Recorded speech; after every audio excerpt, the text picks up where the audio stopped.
lu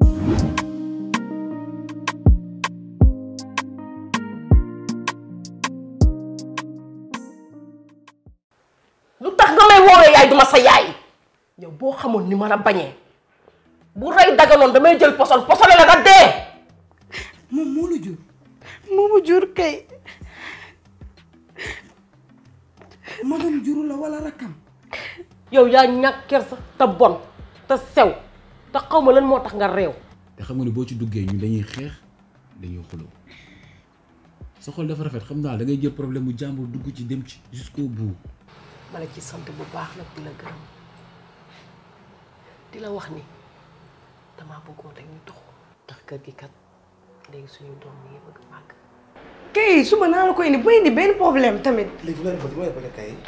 sama yaay day maltraité Maya di ko saaga di ko dóor lu ne mu koy wax. ma dafa woon benn cours ma joxoon ko pour mu retravailler. doo dem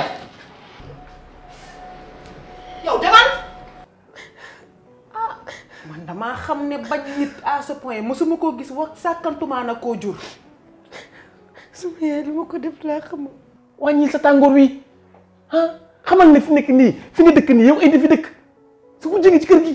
ki lay def ci kër gi. sama xarit la. yow dimbale ma yow. mais lii metti na kii da ngeen ko war a dénoncer.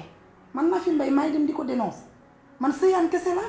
Maya sama mag la ñoo bokk benn deret ni nga ma bëggee fonk ma noonu nga ko war a bëggee.